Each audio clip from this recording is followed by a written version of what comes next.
Let's go. Let's go. Let's go. Let's go. Let's go. Let's fucking go. Check 1 2. Check. Test. Testicles. Hi, everybody. Nice to be here. Dude, thank you. Before we start this podcast, thank you for sending me... Oh, fuck off. What'd you do? Thank you. I don't know. We got issues. Anyway, thank you, Lock and Cross, for sending me the Deadpool trailer. Deadpool Wolverine. Oh, did you trailer. watch it? Oh my God! As soon as you sent it, Yeah. as soon as you sent it, there, I have a problem with Deadpool movies. Anytime it's on, I'll watch the whole thing. If I'm sad, I'll turn on I Deadpool. love Deadpool. I cannot get enough of Deadpool. Anything Deadpool. Deadpool 1, Deadpool 2, Deadpool Wolverine is coming out. Ryan Reynolds, Hugh Jackman, you sent me the trailer. It looks So good. Oh. You have a Thank man crush God. on Ryan Reynolds, don't you? And Hugh Jackman. Yeah, I got a man crush on both those guys. I'm like, two of the fucking coolest guys ever. I don't have like a romantic man crush on those guys, but like if you're a dude and you Talent see crush. two dudes like that, Just killing it, you're like, how do you not want to be those guys just for a couple afternoons, right? Filming Deadpool Wolverine, I don't need maybe to be them. spending I'd some love money. to hang out. just Have with drinks. Ryan Reynolds. I'd love to hang out on the set because like they like each other, but the fucking trailer, we can't play the trailer, but it will be posted at Crime Media, so you can go and have a look at it. It is on my Twitter feed. I believe it's on Lachlan's Twitter feed, at It's Dean Blundell, at Lachlan Cross. I can't wait. I think it's in July 5th or 2nd or something like that. I can't remember when it's coming out. That's one I'll drag the wife out to the theaters to see. Oh, totally. I'll try and do the same, and I'll get this. Yeah. I don't get it. Like, it's No, my you wife- know what I my have to wife do to likes the get Deadpool significant movies. others to actually watch those movies, like Thor or Deadpool. I'm like, it's a true story. You'll love it. Is Thor And then the one? halfway through, Is Thor the one with the guy with the big hammer? that's right. Yeah.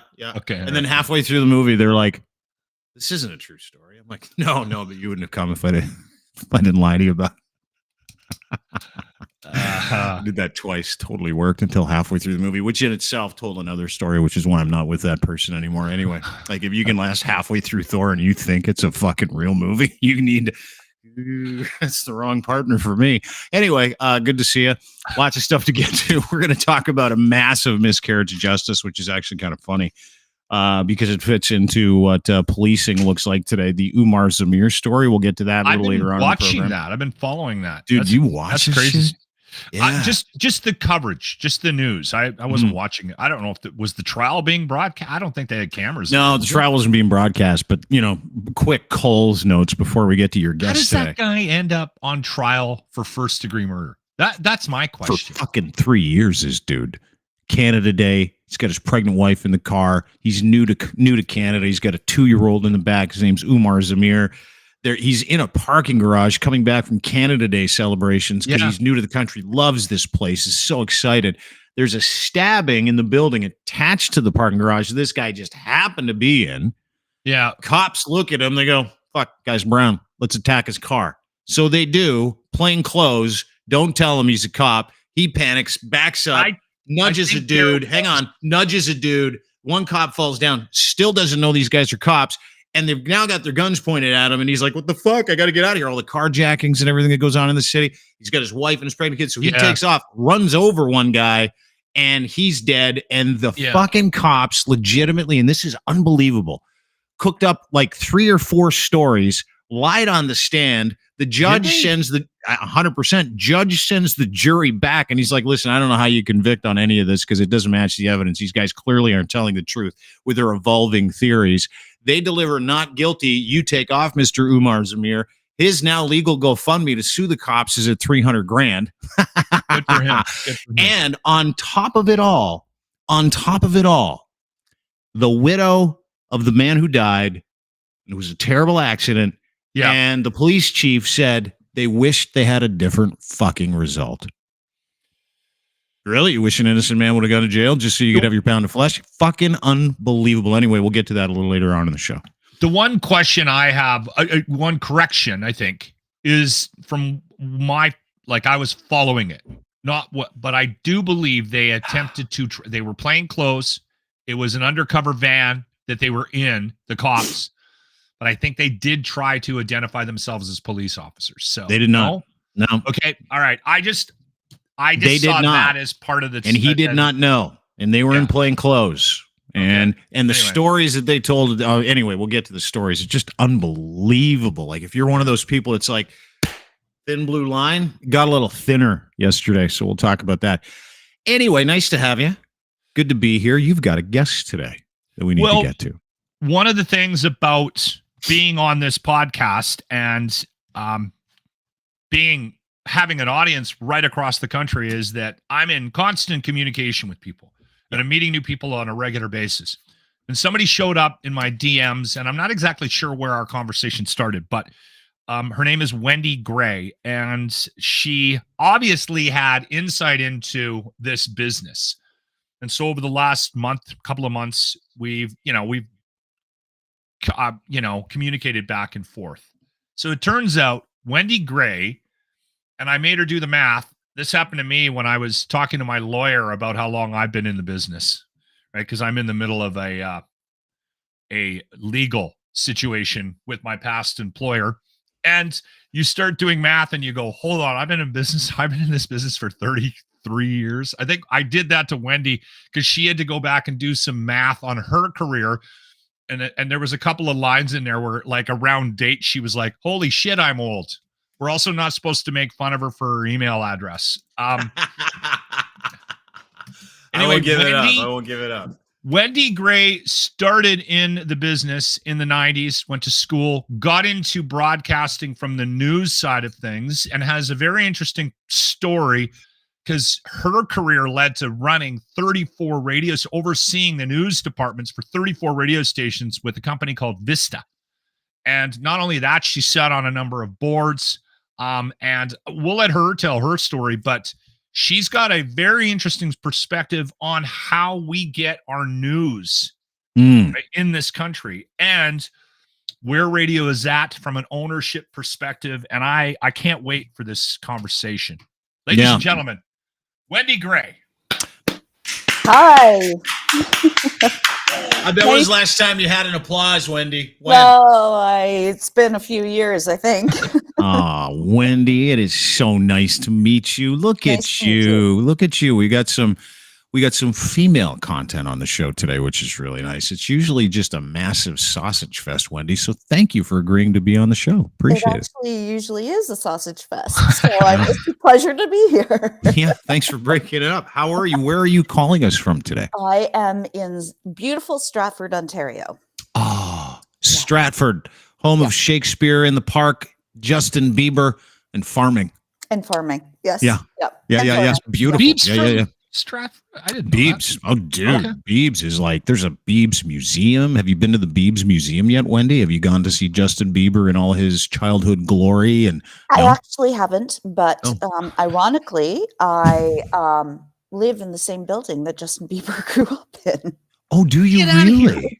I do. Yeah. So where you are now, where you're situated now, that's where the Biebs spent his formative years? Is there a plaque?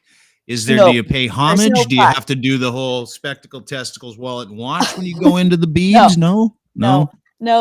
But he was here. He did a series of mini docs, right? Yeah. About his life and whatnot.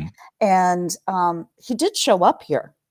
And it's funny because in the documentary, you can see my head sitting watching television when he showed up dusky one evening and got into the building and went to his apartment, which was on the first floor, and did a whole thing about it. So yeah, it's cool. kind of funny. Is that ever cool? I'm not a Biebs fan. But how can you not be? I'm a Biebs guy. I hate Drake. He wants to kill me. However, I still like his music. Yeah, it's Canadian. I don't mind little Biebs. You know, the good thing is that in the documentary, if they got your head sitting watching TV, curious, did they catch you drinking or catch you doing? Okay, good. I'm just asking. Maybe dragging a Magnum. Not at all. That would have been cool. No, it's kind of a fun fact about my life in Stratford. Yeah. Yeah.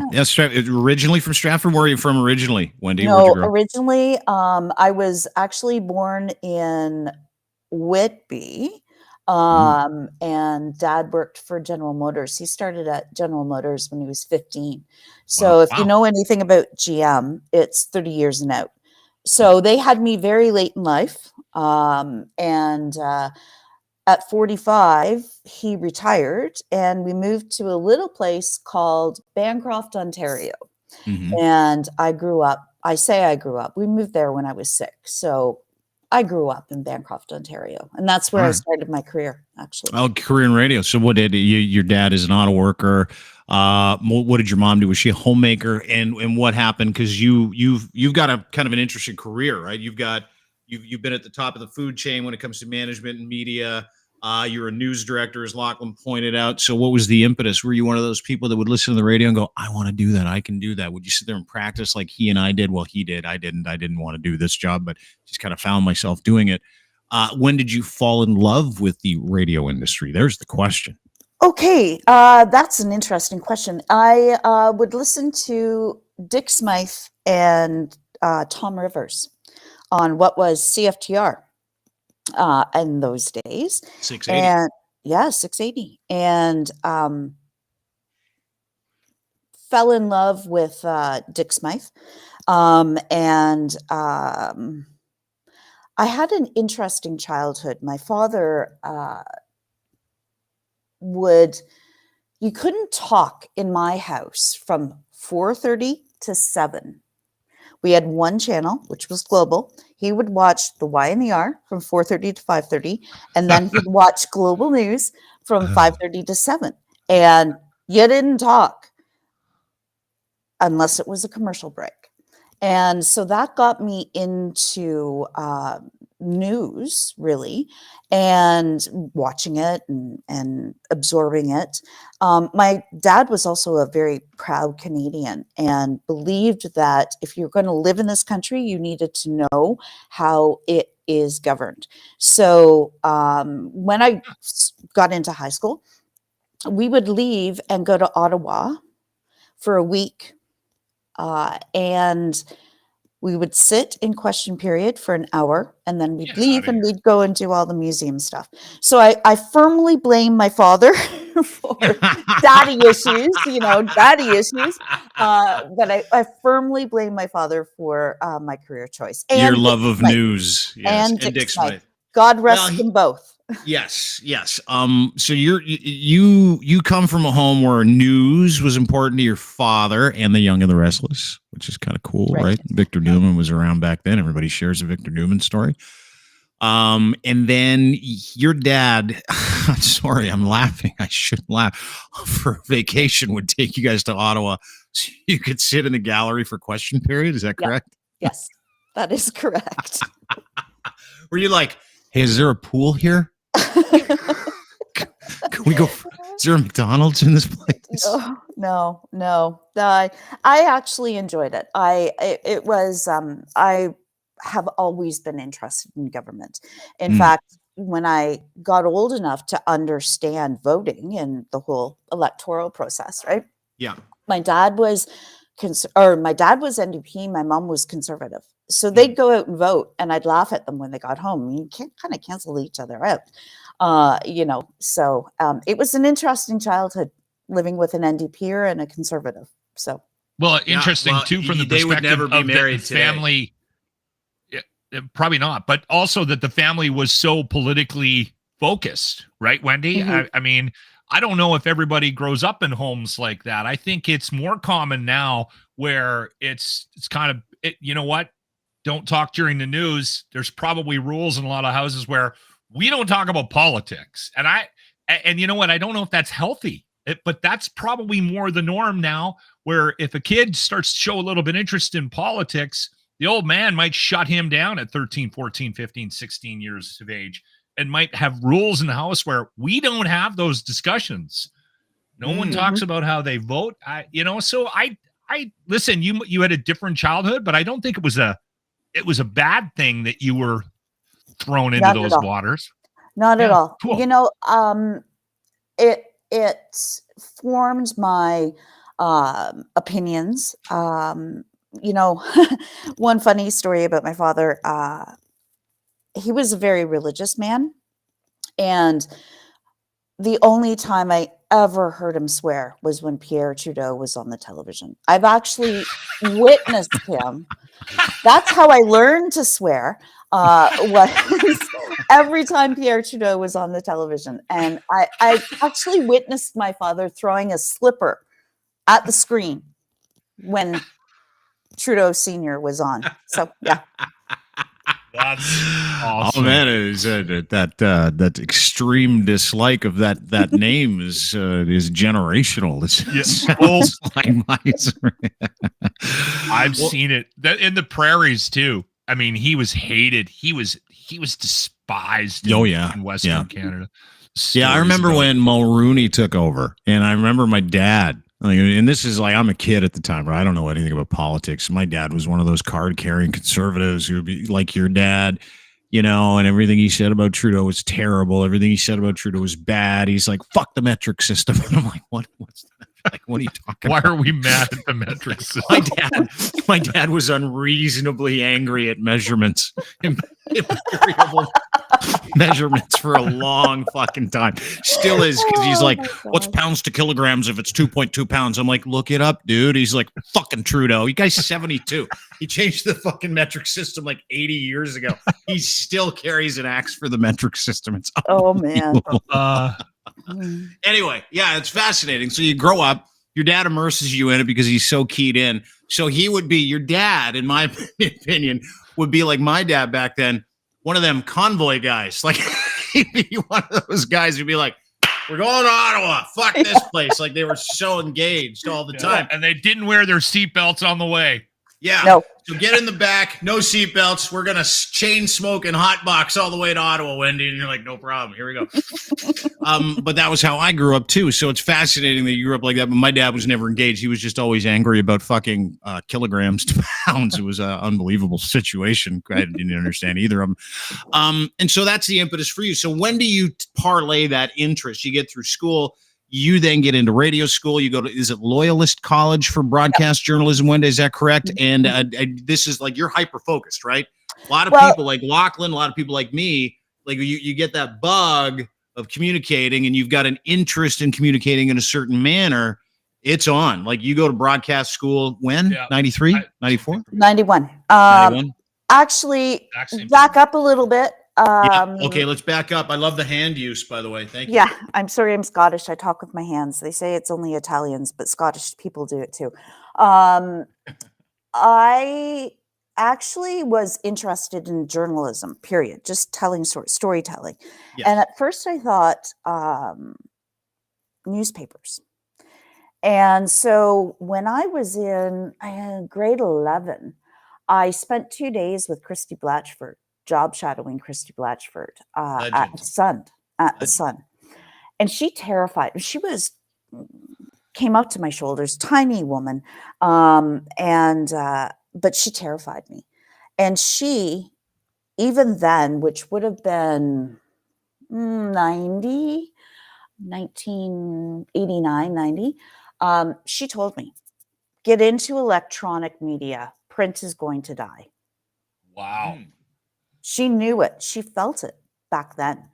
And I'll never forget, I met her again during the 5th anniversary of the Douglas Creek Estate occupation in Caledonia. She was there. Of course, she wrote a fabulous book about it. I was there because there was a radio station that I was news director in Caledonia, so I was there covering it. And I told her, I said, thank you so much for warning me about the state of print journalism. And I did follow your advice and get into broadcast journalism. So yeah, that was kind of cool. Yeah. Okay. So she's like, Christy Blatchford, by the way, is a legend. She passed away a few years ago of cancer. One of the most unbiased minds in journalism in Canada. We lost a giant a few years ago. She was awesome. She wrote about me a few times when I got fired from The Edge. And I'm like, and I remember thinking, I was so confused. Is she being nice to me or is she giving me fucking shit? Like, what is she doing here? but like she had this amazing way of nuance, like presenting a couple of sides for you, a couple of sides for me. And she was fairly conservative in her views, but she also had the ability to look outside those views, which not many people do. To her point, Prince dead. You're like, okay, I'm going to get into radio. Then you go to broadcast journalism school at Loyalist, right? Right. Did you get the bug for it? Did you enjoy that? Like, what is it that? Yeah, absolutely. Okay. Absolutely. Actually, in grade 13, yes, I'm that old. In grade 13, I took an English lit course and a creative writing course. I had like 98% in the lit course and 55 in the creative writing course, because my teacher was all into poetry, and the best I could do was Jack and Jill Went Up the Hill, right? I just poetry, and I don't work. No, you're not interested in haikus? No. Not a big haiku person. I'm a bit of a haiku guy myself. Limericks? Yeah. Hickory dickory dock? Not interested. No. I got a limerick in me. Yeah, I'm sure you do. Let's save it for later. After a couple of beers. Yeah. So 50% of the course was an independent study unit. And so I decided to do it as a television broadcast on the first Afghanistan conflict. And I did it as a television broadcast, the history and what happened and whatnot. And that teacher despised me because I did not like poetry, and poetry was his thing. And he came up to me after that and he said, "You found what you need to do for the rest of your life." Good for him. And by that time I had already applied to Loyalist and Ryerson and all the going concerns at that point for broadcast journalism. But yeah, that I've always had the bug. I went into Loyalist college. I think I read the first newscast on the brand new college radio station. And I've loved it ever since. Now, I graduated from Loyalist, and then I went back to my hometown looking for a job. And I was home maybe 2 or 3 weeks, and I got a phone call from the program director of the little 1,000 watt AM radio station. He called me up and he said, "I hear you're home. I have a position. Would you like to come and interview?" So I said, "Yeah, absolutely." I did. So I went up, and it was for swing announcing and weekends. And he takes me in to the studio, and there's a board. And it is a massive board with all these slides and pots and simeters and switches and slides and EQs. Yeah. And of course, I had taken broadcast journalism. Yeah. I had never no radio, no opping experience. Yeah. Okay. Oh wow. So he said to me, "Can you do this?" And I said to him, lied through my teeth to get the job. I said, "Oh, sure, I can do that, but somebody's going to be here the first day, right? To train me." Yeah. After that, I spun records and CDs at the time and did radio bingo. Yeah. You did radio bingo. Bingo. Did you do swap radio too? I did. Do like we used to call it tradio. I did that. Tradio radio. See, a lot of people don't understand the magic of doing like a swap meet on live radio. Like you can't imagine it because Gary, I told you last week you can't sell firearms. Well, here's my number. Or vehicles. Or cars. Yeah. I did it in Castlegar, and when I was growing up, I lived there too. But they had trader phone or whatever they called it, and it was so funny because all the Dukabors in the neighborhood would get in there, and they loved it. They were selling everything. I got the box of peaches. I got the cook stove. I got a box of peaches. I got 10 pounds of peas and my daughter. Yeah. You're like, hey, it's human daughters trafficking. Off limits. No daughters. That live radio. Oh, it was so the best. Good. Yeah, it was awesome. I think the best thing was the radio bingo. Because how do you call bingo? Like, how does someone? They had a real bingo machine in the studio, and it would spit balls out, and I would read the balls. Sell the cards at all the stores around town, and then you had to call. People had to call in to claim bingo. Yeah. So you had to, while you're calling the numbers, you had to watch the damn phone line, right? People would get so pissed. but That's awesome. it was for a great cause. It was Yeah. to build a pool in the community. So it was a great cause. But the one, this is the most bizarre. I had a listener come in one day and she brought a cassette tape. So again, we're aging ourselves, right? And it was of me. To be fair, you're aging yourself. We haven't told any of these stories, but yeah. Right. So she brings in a cassette tape and I put it in and I play it. And it was me. She was recording me calling bingo with her parroting me. So I'd call B13 and the parrot would go, B13. Please tell me you still have that audio. I have it somewhere. Yeah. It's in a box around here somewhere. Yeah. Now we just got to find like the technology. Like you got to go back in time to find the technology to play that audio. Do you really? You got a cassette player? Yeah. I kept a bunch of. I kept I got a box. Got a ghetto blaster in the. Swear to God, the garage. Thing has been through like 4 wars. It looks like. The one that takes like 42 D-cell batteries costs like $80 to play it for 6 hours at the beach. Remember those things? You're like, fuck, why isn't this playing? Like, yeah, remember that? Yeah. Okay, so that's you get CD player on the top. Oh yeah, it was awesome. Yeah, yeah. That's it. You press the button, you dip the CD in there, and it's like you better put it in the right way because all you'd hear is right. It's the same. Okay, so you do Tradio, you get your start in your small town. Radio bingo. Fuck, I love that. And then you get, so what's your next career move? Where did you go? And how did you get into management? Because you start like everybody else started, and everybody in radio loves those first experiences, right? That's your first job, you're excited, you're on the radio, you're doing your radio voice, you're like, hey, how you doing? You're smoking. Did you smoke in the control room? Oh yeah, sure. Wendy, did you smoke in the control room? You did, didn't you? No, I did not, but my first general manager used to read the horoscopes with a cigarette hanging out of her mouth. It was beautiful. 9:15 every day. She had a smoke hanging out her mouth and she was reading the horoscopes out of the Toronto Star. Yeah, for sure. Yeah, that's awesome. Okay, so how do you go from that? This is the story that I love. Like Lachlan starts a small town. I start in a small town, right? Fort McMurray, Rosetown, Saskatchewan, end up in Toronto at the Edge for 15 years. Fairly well-known story about that whole thing, right? Which is big. Like it's everybody's goal is to get to a big city or to run radio stations or to ascend to management. Like that's what everybody's goal in radio was. So how did you go from that to being the person that you and eventually became, which is a quote big swinging dick in the media cracker factory, if you will?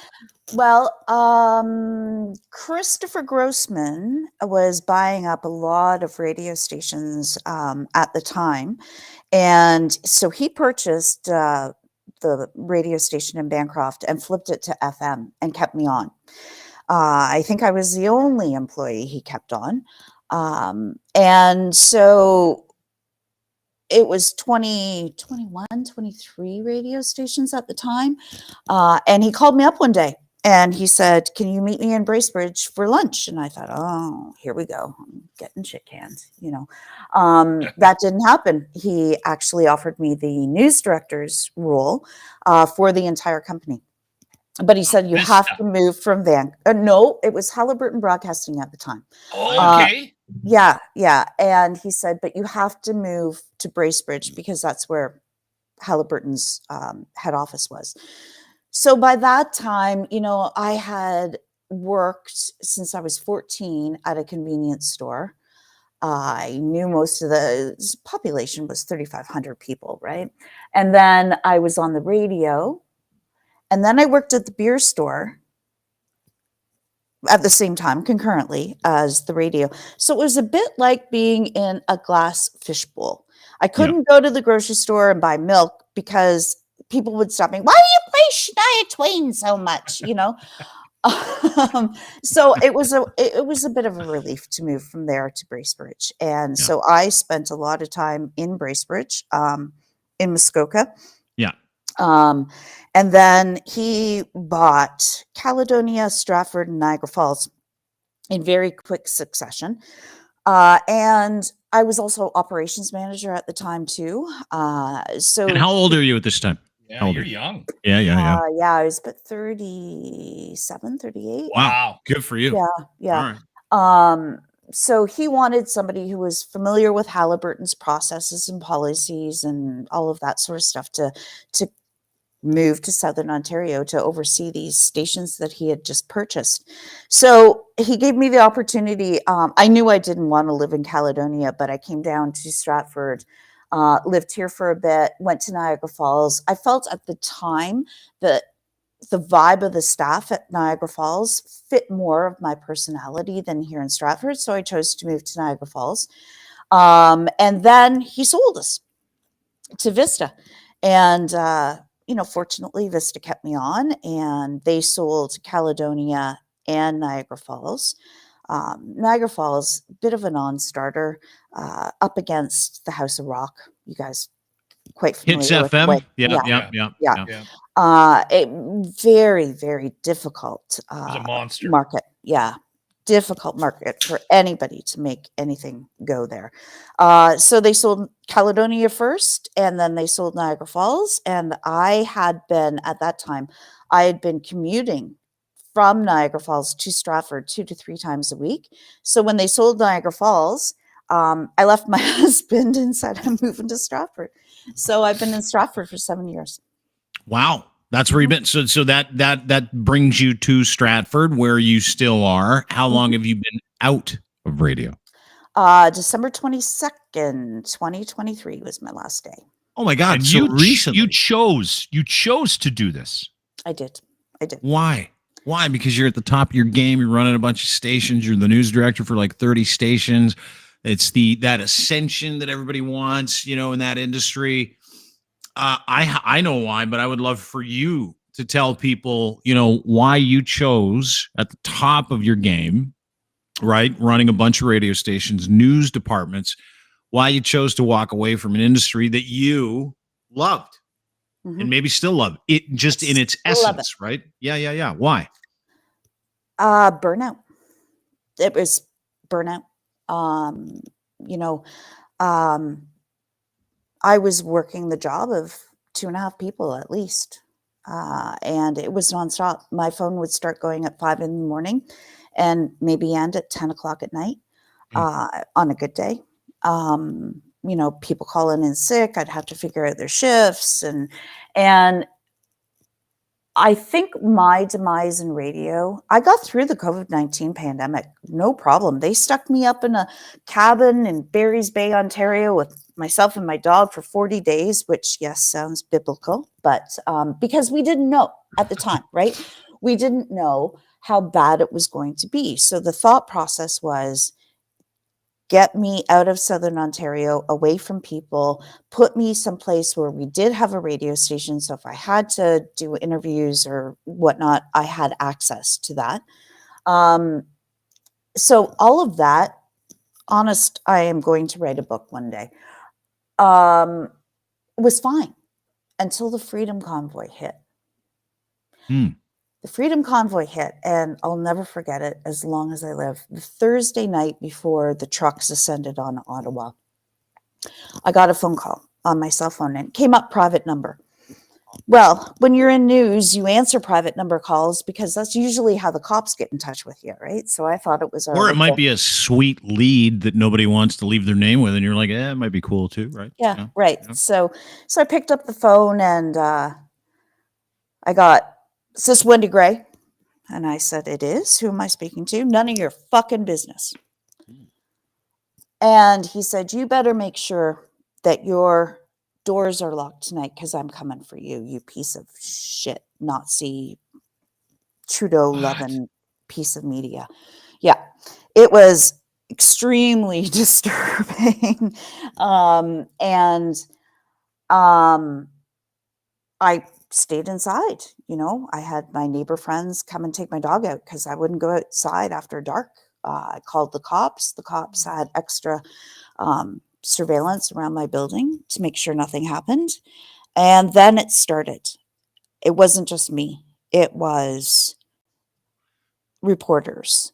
It was spouses of reporters, and the vitriol. And I've never been called a Nazi, a fascist, my words that I don't even want to say here, as much as I was during that time. And it had a profound effect. It had a profound effect on me, and I think on some of my teammates.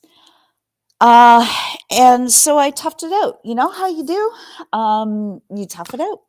Can I stop you there and ask a couple questions? Mm-hmm. Who was this fucking guy who called you and threatened to kill you? No idea. And No for, idea. for And what, when you for what reason? Just because you're at some level, you know, your 'Cause you're name's on reporting? a webpage Yeah. And is it because your news stations were reporting on that the convoy was happening, or were you having opinion on why it was happening? Like, Which is nothing. because we were reporting on it. Yeah. And I can tell you something. I worked for 2 weeks solid to get a member of the convoy to call us and do an interview. And then we worked for 8 hours to make that person sound sane. Like, we tried to be unbiased and deliver the news. That has always been my thing. How many phone calls did you and your staff get? How many threats from convoy people did you get? And what was the intention in terms of those threats, do you think? To scare us, I think. Into not talking about what was going on at all? Yeah. We had bomb threats at some of our radio stations in Alberta. I call it Angry Alberta. Sorry, Lachlan. Okay. It's okay. It is at times. Yeah, we had bomb threats, and I actually, about 4 or 5 days in, I stopped counting the number of threats we got, because they were just mad at the media. And you know what? Frankly, the media did it to themselves. I'm not talking about small independents like I was working for. We did our best to remain unbiased during the whole thing. I mean, we obviously were humans. We had our own opinions about it. But as far as news goes, number one concern, right? Stay unbiased, stay neutral. So that would explain why I had 1,400 death threats for calling those fucking psychos hillbillies for 3 years. Yes. Right? Yeah.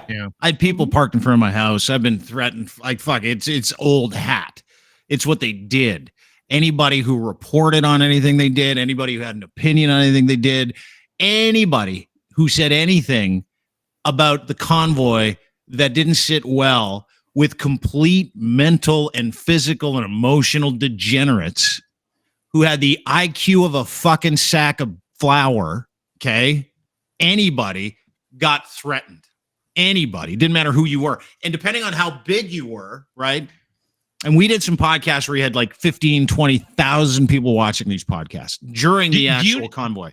Anybody who had I jumped on the podcast, Wendy. Do you know Dean? I know you're relatively new to the podcast, but do you know Dean and Crier Media were like, I remember we were doing weekends, Dean. Like, I would get a note from Dean going, "Can you go? We're going in 30 minutes. We're going live." Like, but we had Karima and a lawyer and a GoPro walking around the crowd, and she was like reporting on it, and it was literally just reporting what was going on. They were passing my picture around at truck stops, telling truckers that, giving them my address. It was unbelievable. And it wasn't truckers. It was just a bunch of mental defective degenerates who were really pissed off that their life sucked. But to your point, these people had been ginned up. You say it's radio or media's fault, and they do share responsibility. I want Wendy to expand on that. Why do you think media is in the state it's in, and the distrust from the public is so rampant with mainstream media? And can we get to that in just a second? Because I want to go from, and that's a great question, and I apologize, but it's just a matter of process, Wendy. So you're getting death threats. You're burnt out. You're not leaving your house. What year is this? 2020, 2021? 2021, wasn't it? 2021. Yeah, February 2021. Yeah. Okay. And does it ramp up? Does it get worse? And take us through to 2023 when you're like, I am sweetly out of here. I'm done. I think what happened was I chose to power through and enter Israel Hamas. And I was doing okay, but I knew I wasn't right. My family certainly knew I was depleting. And then I started I was making decisions. We weren't giving death toll numbers because it was coming from, the Hamas run, a known terrorist organization. And I started getting a lot of kickback from reporters, and they weren't happy with how I was, reporting on it. Started to get what I call war porn, YouTube videos from people like this conspiracy theorists, and it just got so much. On the eve of my 51st birthday, I said, what am I doing here? And I left a month later. And I knew I had a problem in my head, and so I went and I got help. And I was diagnosed with PTSD, and my shrink thinks it's from the whole Freedom Convoy thing. Yeah. Well, yeah. Welcome to Club PTSD. Nice to have you. You know what's interesting about this? I just want to say this out loud because I know that Wendy isn't going to say this. This is an individual that has a wild resume in our business, right? Like, when you take a look at what she's done, she was on boards. She was representing media as a whole. She was running an entire radio station division for the news for 34 radio stations.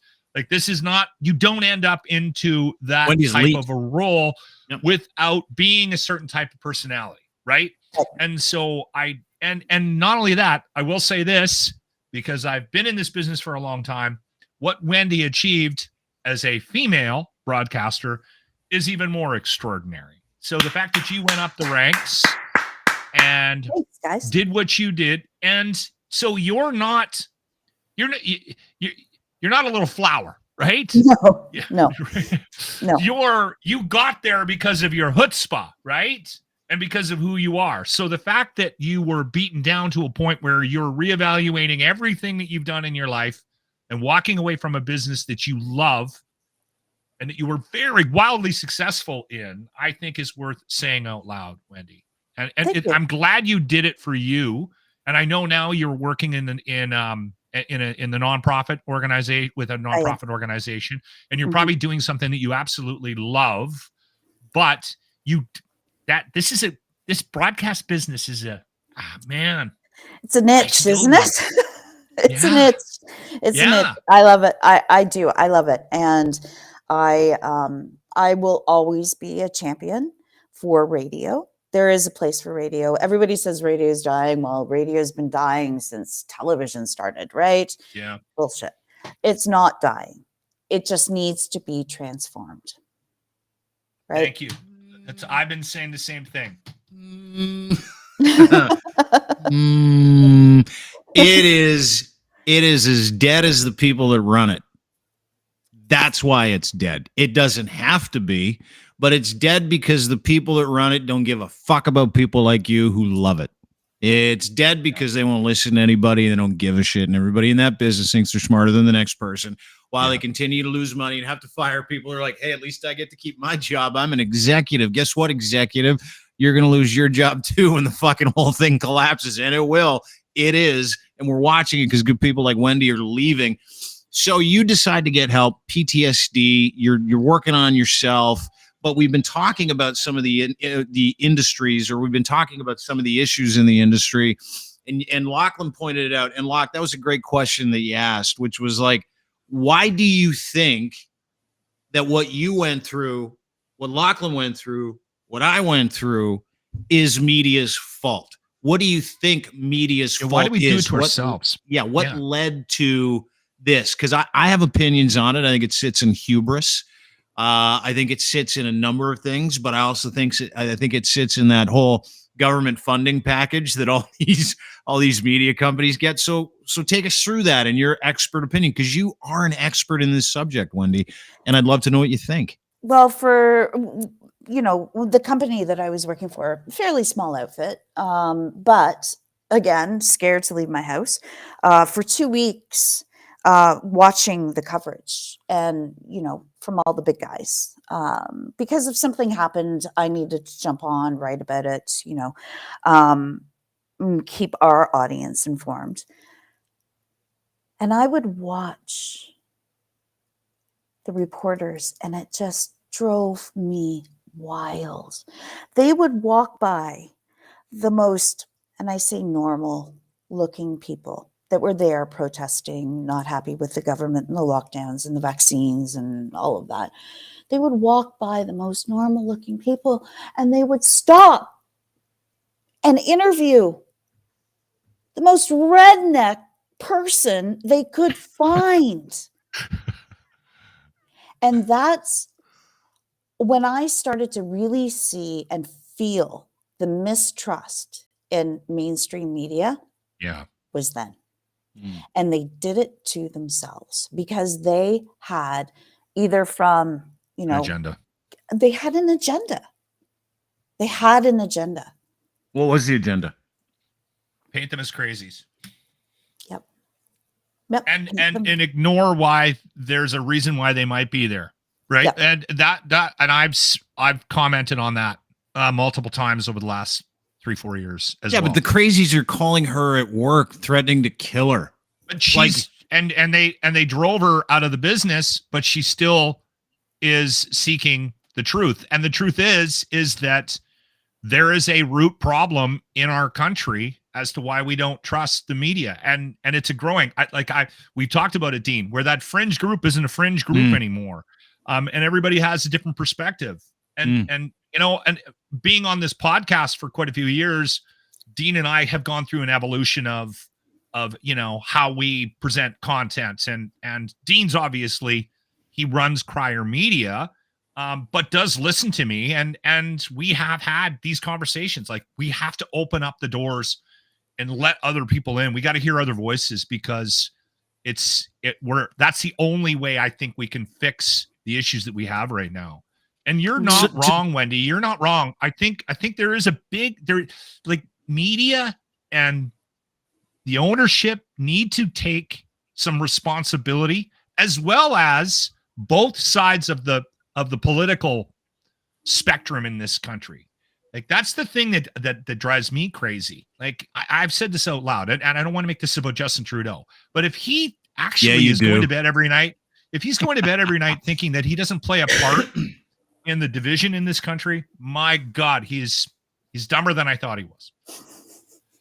You think that's true, Wendy? You agree with Lachlan? You think that a certain segment of Canadian society has been vilified or painted as psychotic? Being willing, as Lachlan points up, to stand up for some of those psychos and some of their actual grievances. Because what I do is I throw the baby right out with the fucking bathwater. I love doing it. So, like, if someone comes for me and they represent a community, I'll give it to the whole fucking community until that community tells that idiot to pipe down. That's what I love to do.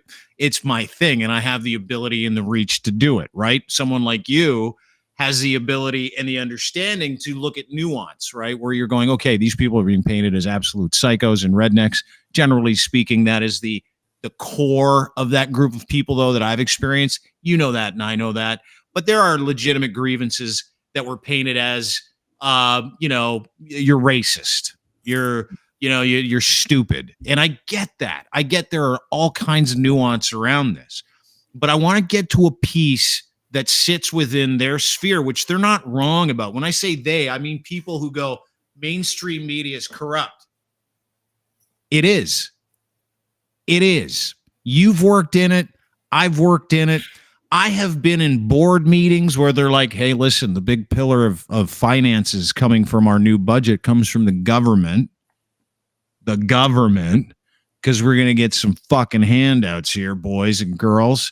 So if you want to play your cards right, you need to interview these people over the next couple of weeks. That ever happened to you, Wendy? No, never. No. I have to say that the company that I worked for never interfered with my editorial judgment. Did you remember Marilee Fullerton? She was the Minister of Long-Term Care here in Ontario. Yeah. She was hilarious. I took her to task so hard on the radio and she hung up on me. Did she? Didn't like me too much. No. Well, she's largely responsible for killing a whole bunch of fucking seniors during the pandemic. And that woman. Yeah, and then wrote a book about how it was everybody else's fault. She's legitimately a fucking moron. Yeah. Anyway, continue. Yes, I agree. Yep. Thank you. So I was very fortunate that I had a lot of editorial autonomy, and to the best of my knowledge, other than what was it, the wage subsidy program that they gave to just about everybody, we have never taken that company has never taken a dime from. No, it got chewed up by Bell, and I think most of that money went to the. Yeah. And so there's the problem. Therein lies the problem about the mistrust of mainstream media, about Bill C-18, all of that. Media should not be paid by the government. Shouldn't. And telcos have no business running radio stations. Money. And they take money. Yeah. Well, and here's the fucking crazy part. This is the crazy part to me.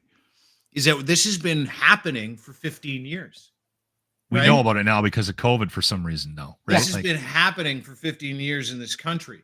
And there was a move about 15 to 17 years ago that those telcos, in their wisdom, said, listen, we're going to control the internet. We control the internet, mobile internet, at-home internet, and all that content. Where are we going to get content from? Got to go buy some content farms. What are content farms? They're broadcast and print and agency work, people that produce content, news outlets that used to be unbiased, right? So they go and buy all those assets, Wendy. And then they're like, ooh, we're losing money because we are a telco and we don't know how to run media companies. Let's just suck these fucking things dry and complain to the government that we're going out of business. And then we can't do ad money because big tech is taking all the ad money from Google AdWords, and Meta's taking all the ad money. Ding. And the government bought it. First Harper, then Trudeau. And we have been fire hosing money at these people, which by virtue, to your point, Wendy, Lachlan and I talk about this all the time. And I believe this to be fucking true. You take $1 from the government in media. Everything you print is suspect and biased after that point, is it not? Yeah, absolutely it is. Absolutely it is. Wow. And it may not be the case in every situation, but it's the perception. It's the optics. It's what the people that were our audience understand it to be. And the optics of us, I mean the broadcast media, taking money from the government, the optics makes it look like we're bought and paid for. Yep. And in some cases, we weren't. My former company, we weren't. And you know what's but to your interesting point, hang on just 1 second, to your point, and Lachlan and I talk about this all the time. I can see, and it's fucking terrible, I can see the vitriol because I hold the same vitriol for these companies because they're taking all that money, they're firing people in your case, people that do this job, taking that money and giving that money in Bell's case. I did. I know, but they're taking salaries, right, that are paid for by the government under the auspices that we'll give you this money, 80 million, 400 million. Spread it around. However, you got to pay your people. You have to keep people employed in small towns. And Bell's like, no problem. We'll do that. Then the transfer happens and the 60 million goes in their bank account. And then they're like, let's fucking fire 4,800 people right now. Let's put all that money below the line and let's pay out dividends. Let's do it. And it happens again and again and again and again. And they do it. When they do it, they're doing it and getting the money based on the fact that they're the only things that can protect getting the right information in the hands of Canadians. But let's put blame where blame is due. Please. CRTC. I mean, at the end of the day, who let this happen? Who let Bell and Rogers take over half of the broadcast sticks in Canada? The CRTC. And they lobby for the CRTC changes in the rules for ownership on a constant, like daily basis. They're in there. And they're throwing a lot of that money that they got from the government at the lobbyists to try to keep control of that business as well, right? Like that's the circular thing. Yeah. Yeah. Can we just back up just a bit? Dean, I want to, because I want to make sure that people understand what Bill C-18 is. And I'm not smart enough to explain what it is, because I think a lot of people just, we'll get you to explain it, Wendy. Because if you're in a bar, if I'm watching a playoff game and I'm drinking a beer in a bar and I have a conversation with somebody I just met and we talk about Bill C-18, that person may just think that it's Justin Trudeau's attempt to censor the entire country. So there is a lot of misconception about what Bill C-18 is. And if you take like 1,000-foot view of it, was not the intention actually pretty good from the get-go, but the government got its hands on it, and now it's a mess, right? From all accounts. So C-18, I think, came from some lobbying from mainstream media. The Canadian Association of Broadcasters. Yes. Yes. So the premise of the bill is because, they see Google and Meta and all of these platforms taking digital dollars from us, advertising dollars from us, and they have. I mean, there's no debating that they have. However, so what this bill was to do was we were sharing our news, our links onto Facebook, and we were getting like 60% of our traffic was coming from Facebook, because people don't understand to go to a website on their own. They need to be force-fed it on a feed. 60% of our traffic was coming from Facebook, but the government decided to force this, to make the platforms, the tech platforms, pay us to distribute our content, right? Yeah. Zuckerberg wouldn't flinch, and you saw it coming from a mile away, and the government wouldn't flinch. They would not listen. They were so hell-bent on pushing this through. They just did not listen. And so what has happened now? People are getting people aren't getting news through Facebook because, a lot of companies have tried through newsletters and, subscription-based vehicles to, Twitter as well. However, I was an early embracer of Twitter, but in a lot of the smaller remote markets, Twitter's not a thing. It's Facebook. Everybody's on Facebook. So Twitter still allows the sharing of links, but I don't think people are picking up on it. No. So in hindsight, what they've done is they've cut media off at the feet from online traffic, from eyeballs onto our online sites. And, it's places like Kawartha Now or the whole Village Media empire that are really suffering from it, because they don't have, like, a radio station has a big bullhorn, right? So we still have that outlet, but those online startups are the ones that it really hurt. Drove the traffic away. And then conversely, when you look at the other side of it, that's where the mistrust and the misinformation comes from, because you're not getting it from even a semi-legitimate source. You're getting it from AI creating bull memes and stuff, and using like actual logos from media to get people. It's clickbait, and that's where the and it really has hurt the media industry, right from the independents right up to the startups that are starting online, or I shouldn't call them startups. They've been around for a long time, but it's hurting. So Wendy, when Bill C-18, and there was another one, like there was an earlier incarnation of it that got thrown out. Well, there's two bills. Let me just bring you up to speed. So two bills, Bill C-18, Bill C-11. Bill C-11 was the censorship bill. Everybody thought it was a censorship bill. And by and large, it is. It's CRTC saying, hey, we might regulate social media, we might not.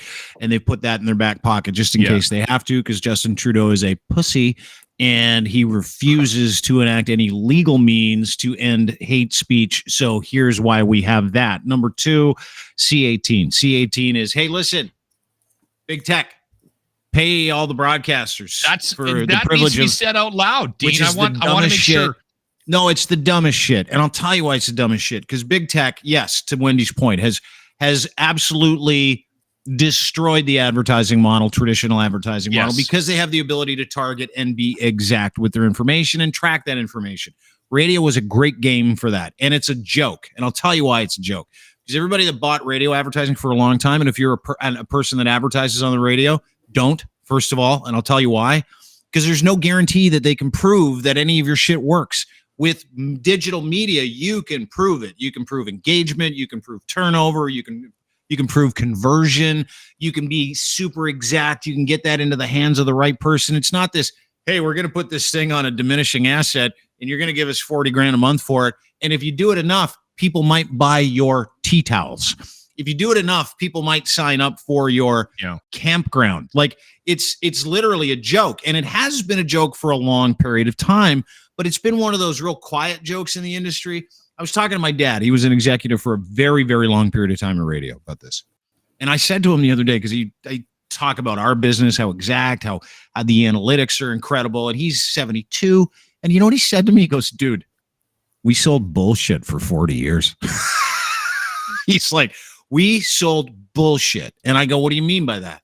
And he's like, you'd get in there, you'd play someone their brand new spanking commercial, you'd key them up, get them really excited, and you go, okay, the more you advertise, the better chance you have of this working. So you give me a bunch of money, and if it doesn't work, we'll figure it out, but it's probably going to work. Did it work? Some people would say it did. Some people would say it didn't. But he goes, we sold air that you couldn't track, right? That's what we did. And if we sold something cool, we'd show up and do a remote. He goes, that was really the only thing worth selling on radio, but we did it all the time.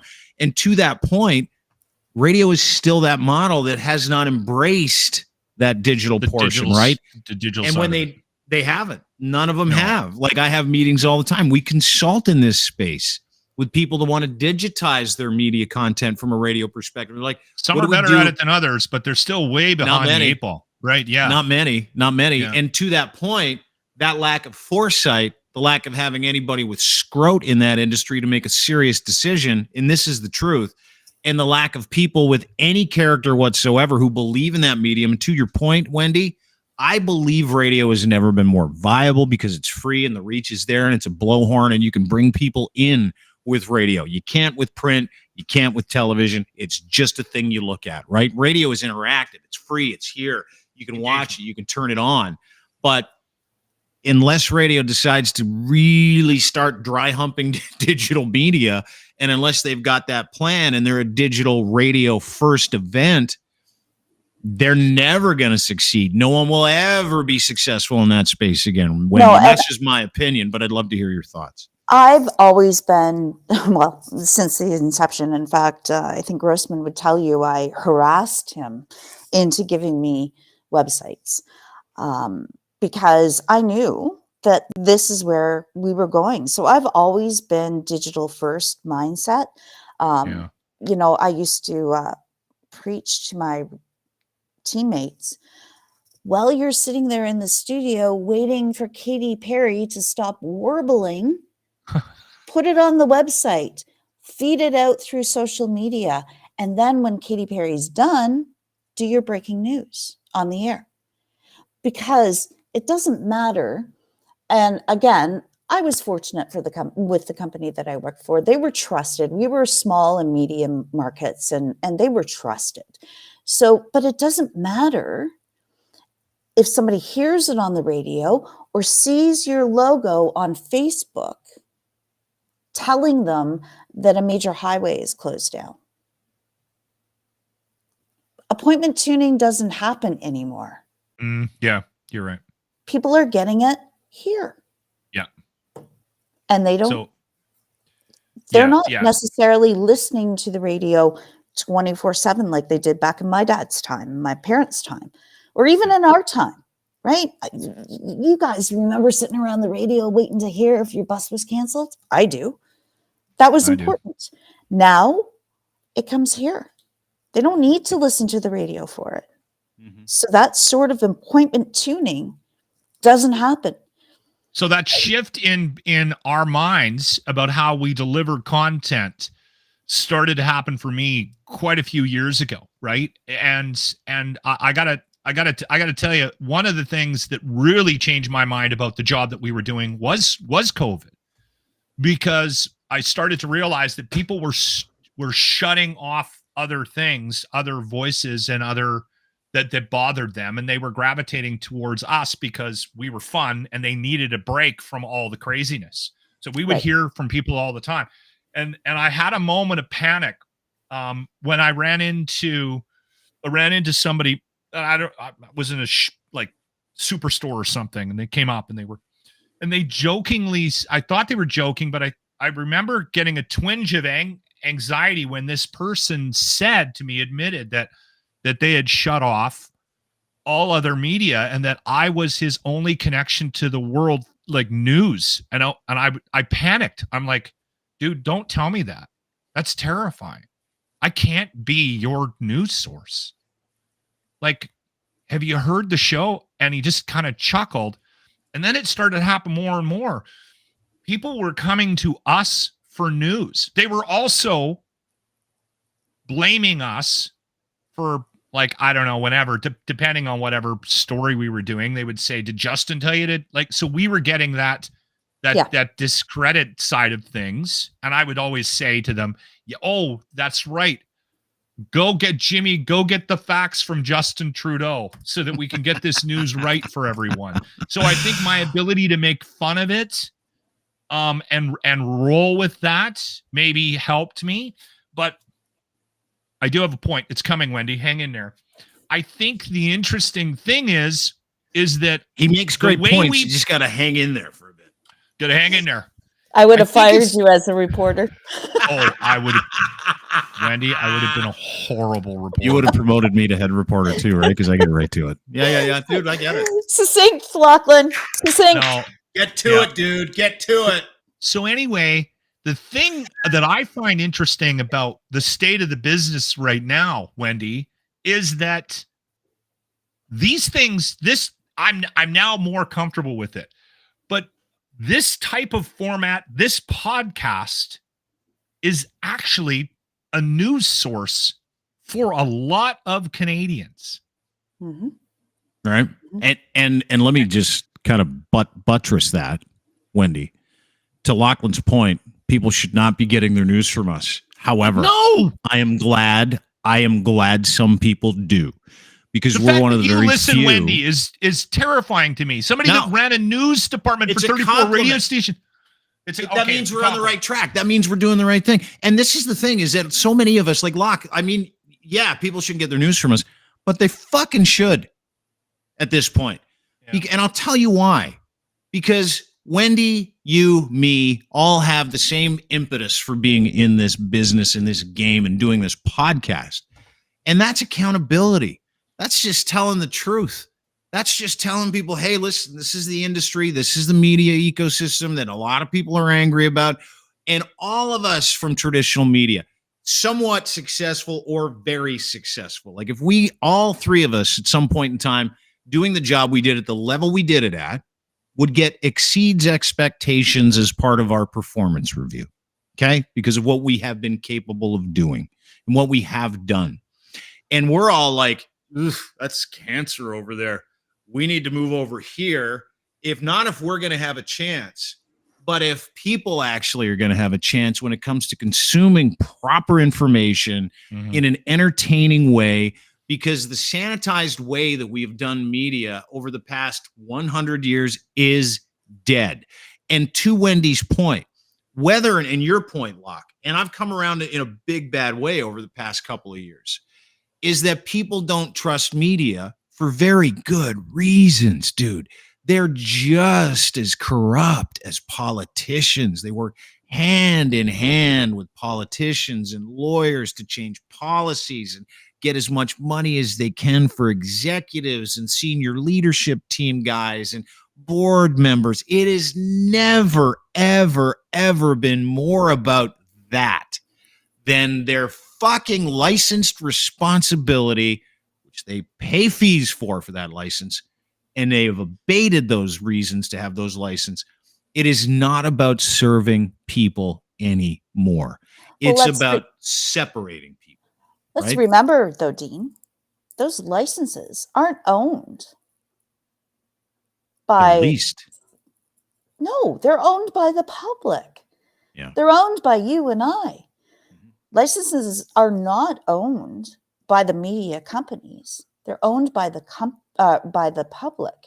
And it's the media company's responsibility to harbor that and nurture that and not take sides. Here's something. The first paragraph of the license.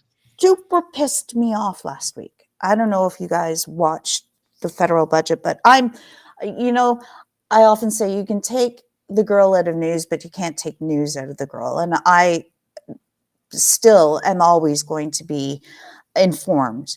But now I can just say my opinion because I'm not the director of news and I can have an opinion.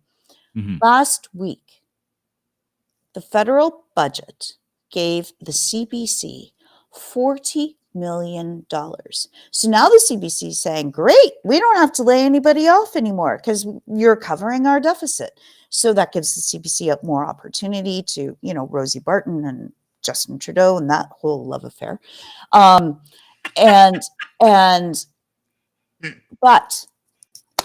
on the flip side, do you know what people with disabilities got? $200 more a month. CBC gets $40 million. They get to keep their staff, which average salary of somebody at the CBC is about $56 an hour. Do you know what a person on disability in Canada gets? $1,308 a month. When you break it down like that, is there any misconception of why the CBC blatantly is the most mistrusted media conglomerate there is in Canada? When you have that disparity between $56 an hour and $1,300 a month. It's insane. Well, then you look at Catherine Tate, right? Who's the CBC president, basically telling everybody, no, our executives are all getting bonused out with that money now. So, and then won't even do an interview on her own CBC to talk about it. Refused yesterday. Travis Desharnage. It's like we tried to call our boss to get her to talk about this and she wouldn't talk about it. And she wouldn't do it. Of course she wouldn't, because every single one of those people is in a position of authority because of who they know. It's not because of what they do. They know hypocrisy. Yeah. So it's easy for me having this conversation to see why so many people and you know what? The people that are quiet about it don't have the ability. The people that are quiet about this do not have the ability to look outside their own bias. You do, coming from the background, you do. Lachlan does. I do, because we're not in it. We don't have self-interest in that industry anymore. But it is fucking amazing to me. You bring up this example of what CBC employees get paid, and then what some poor schmuck who can't go to the bathroom on his own or work again, what they get paid. And it's not even a poverty wage, Wendy. No. Not even a poverty wage. That's not poverty wage. So when people, no matter who they are, if they're David Parker, who I like, by the way, if they're David Parker, if they're Moose McGee from fucking Nepean, if they're Johnny Shitlips from Rosetown, Saskatchewan, and they happen to hate Trudeau and they don't trust media at all, guess what? There's a reason for that. Yeah. And we're talking about it right now. You can write off how crazy some of those bastards are, and some of those bastards are super crazy. And some of those people don't have a great perception of life. They can't operate outside that. They know they can't change it, but they still fight and give it all away. And they're doing so much damage to their cause too. Oh, right? Totally. But we're living in a time where people like Wendy made a choice. People like Lachlan had a choice made for him, so he chose to pivot and make a choice, right? Yeah. I had a choice made for me. I chose to respond and make a choice. And that choice was to do a better job of this than them. That was my choice. Right? Your choice was to get out of the industry altogether to save your mind. I did the same thing to save my mind. Lachlan is saving his mind by moving on and letting go of an industry that largely is as corrupt as it sounds. Is it not? Like, I mean, you've got other players that are not corrupt. You've got other people like you've worked with, and you've been very generous about how kind you've been to them. I can tell you this. I'm watching my old employer go tits up. I'm watching the National Post post a $20 million quarterly loss going, we don't know what we're going to do. I feel nothing but happiness about that. I feel nothing but pleasure when I see these companies go, oh, we got no money. But they did it to themselves. Totally. You know what? Yeah. You know what? We actually almost said that at the exact same time. The other thing that drives me crazy, and maybe I don't know where Vista was, Wendy, in the last 4, 5, 6 years, but this template of marginalizing and consolidating and voice tracking the shit out of our business and program directors doing, 10 radio stations, that was the template that was established by the telecoms. So in order to eke out as much money as they possibly could. Yeah. And they continue to do it. And then it's the smaller companies. The thing that is making me so angry, it's the smaller companies that are adapting that same sort of template for demise of the industry, not even success. It doesn't work. We watched it not work. We've watched it for 20 plus years not work. And these companies continue. Now that the smaller companies are doing it. And I realize it's a money-based decision in a lot of cases. But I've said this out loud. Give me a stick. Give me a stick and leave me alone. I will make that successful. And you know what? It's not going to be about fucking Bryan Adams going to Metallica. It's not going to be about some magic music mix that's going to get everybody to listen. It's going to be about being live 24 hours a day and having people on that love doing the job and maybe giving them some damn information, like giving them an opportunity to pass on information. It would be a lot more work. It would be a lot harder, but it's possible. And that's where you and I kind of agree. And when we've been talking about before you coming on in the DMs and Twitter, you and I were on the same page. It's not being run properly. They're doing it to themselves. And it's hard to watch when you know there's still a whole bunch of people in this business and outside of the business that would love it, would love the business. Like, I'm that guy. So there's a couple of issues here. Number one being that they are voice tracking too much. Live morning shows absolutely have to happen. And I do know that my former company does do live and believes in live morning shows, and the people that are doing the morning shows have to live in the community, live, work, and play. But here's the rub. You have to staff it, and you have to pay your staff. Yes. Because if you're not staffing it, you're going to get Wendy Grays 5, 6, 7 times over in a year. You're going to get people that are saying, what am I doing? Wearing 3 hats, doing 4 jobs. And you got to pay them. I mean, radio historically pays so freaking low.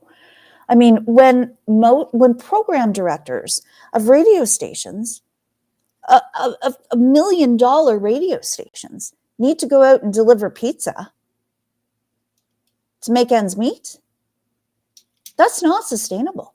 Pay them. I remember one time, This is always the grift of radio, and the more time I have out of traditional media and that specifically that radio industry, and keep in mind, I was very privileged, right? I mean, you're familiar with me. I had a really great run. I made lots of money.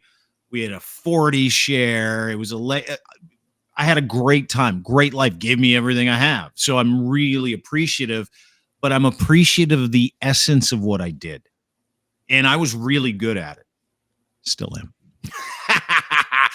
But still modest too. Thank you very much. Yeah, no, I Dean 1.5. I went from Dean 1.0.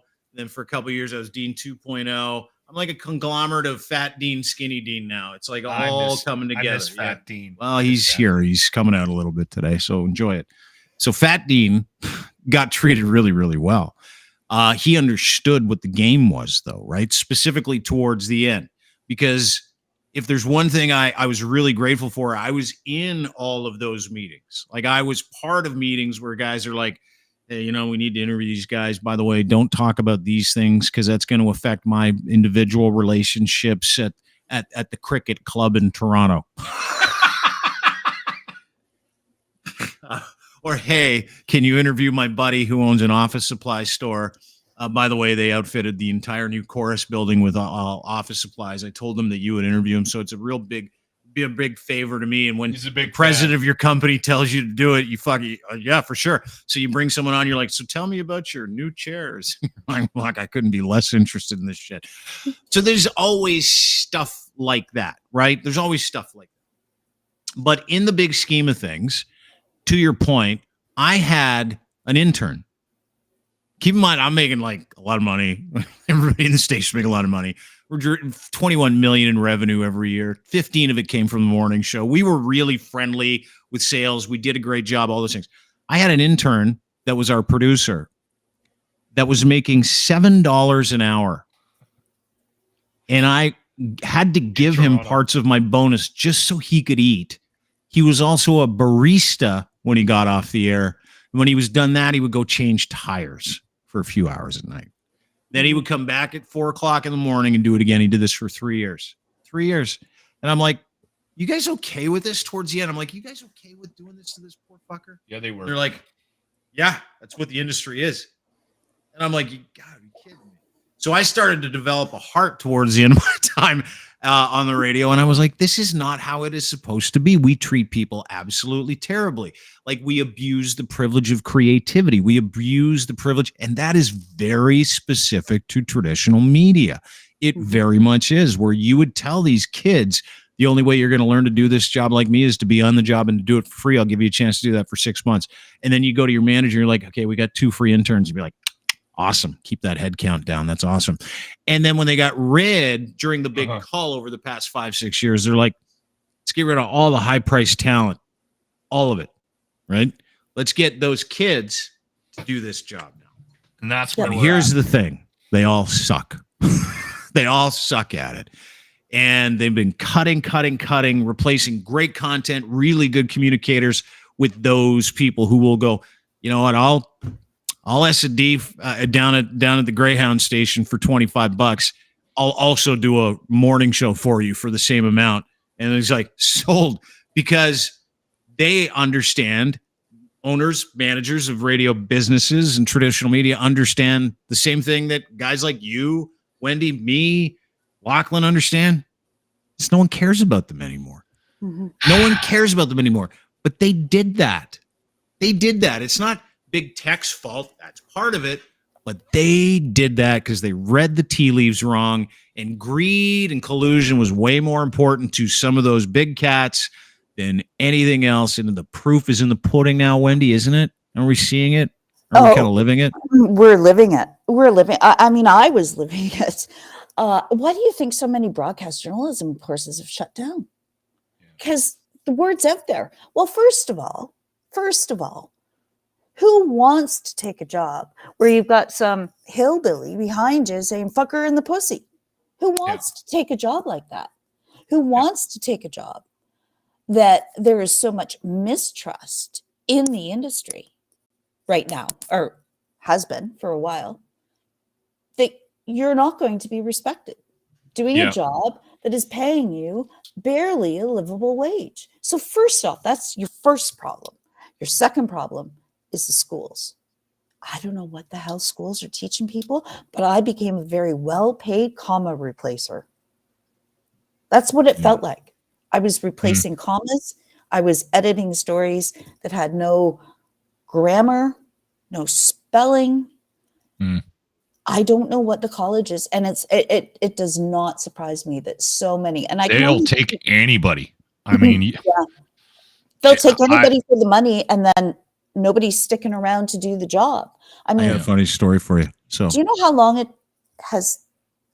There has been a vacancy, and I'm not going to name names or whatever. It's a small industry. Come on, do it. I love it when people name names. It's my favorite thing to do. But there has been a job vacancy in one community for almost 2 years. Nobody to fill that job. Nobody will take it. Program director. No, it's a news on air. Yeah. I got friends who refuse to, they're down on it and they refuse to apply for jobs. They're like, fuck it, I can't do it anymore. I forgot I was going to tell you a really great story, but now I can't remember what the great story was. Something about an intern? Story. Nah, I don't think so. Wendy, refresh my memory, because it was a pretty good story. What did you say just prior to me interrupting and then mocking radio school? Oh, I know what I was going to tell you. That's it, radio school. Thank you very much. I'm 51. It happens. Everybody relax. I know. I'm 51 too. We look good. So I get a phone call last September. Yeah, it was last September. No, it was August. It's from a college, and they're like, "Hey, looking for someone to kind of teach the radio program here." And I'm like, I would sign up for that course. So would I. And I'm like, back to school just for that. Hold it back. There's it. Oh, I did. Well, wait. No, let me take you through it. So this dude's like, "What do you think?" I go, "What do I think about radio school, or what do I like? Do you want me to suggest people?" He goes, "No, I'm asking if you might be interested." And I took the phone away from him. I'm like, so I'm like, I'm going to ferret this out. Tell me more. He's like, "Wow, it's a great opportunity for someone like you." So I'm like, I'm already like, okay, this guy's radio quality culture, right? Someone like you. It's a great opportunity for you. I'm telling you that this is going to be good for you without knowing what I'm doing at all, right? It's a great opportunity for you. Like you to come in and kind of head up the radio program. So now I'm going to be in charge of the radio program. Now you're running the whole thing. Oh my God. Teach a few courses, but really just kind of oversee it. And then he gave me a dollar amount.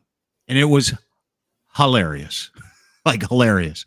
And he goes, "But it's really good on your resume." And I go, "What's enrollment like?" He goes, "It's down." I start laughing. I go, "Okay, it's down." "What are you teaching them?" He's like, "The basics of radio, how to communicate properly, how to structure a break." I go, "Okay." I said, "Okay, I'll take the job, but I also want the job about VCR repair as well and beta repair. I'd like that job." And he's like, "What do you mean?" I go, "You know what? Throw the record player repairman schooling into that too. I want to teach that." And he's like, "What do you mean?" I go, "It's a dead industry, dude. Like, what am I going to teach these kids? Because the second I get into that class, you know what I'm going to tell them all? You know what I'm going to tell them all? I'll take the money. I'll take the job. I will walk into that classroom and I will go, get out. Get out. For 45 minutes. He goes, "They're 90-minute classes." I'm like, "Well, then I do it for 90 minutes. 90. Get out." Because nobody is going to teach you the basics here at all. And this industry is dead. And when you get a job, if you get a job, it'll be shit. It'll be in a shit town where you got to get 2 or 3 other jobs. And he's like, "Yeah, but there are a lot of people out there who really ascended to the top of their profession like you." I go, "That's fucking 20 years ago. That's when it mattered. That's when no one had phones. This is when the only information you got was from radio, TV, or print." I said, "Dude, nobody listens to this shit anymore. Nobody." And he's like, "Well, I'm offended." Literally 3 months later, he quit for the same reasons. 3 months later, he quit. This is the guy that was heading up the film, radio, and television program. Then my son gets into the television and radio program at a college here. And he's like, I go, "What are you doing?" He's like, "Oh, I'm doing it for film, but radio's mandatory." So I go down to the school, right? To pick him up one day. Everybody comes out, says hi to me. Teacher's like, hey, dude, can you come in and like give a pep talk to these kids? So I do. And you told them to get out. Get out for 20 minutes. Learn to edit audio. Learn content in the digital space. Learn about algorithms. Learn about Learn. But get out of this program. Lasted 5 minutes. The guy grabs my arm. He's like, "Okay, that's enough." That's good. Thank you. Come with me. Thank you for this. Yeah.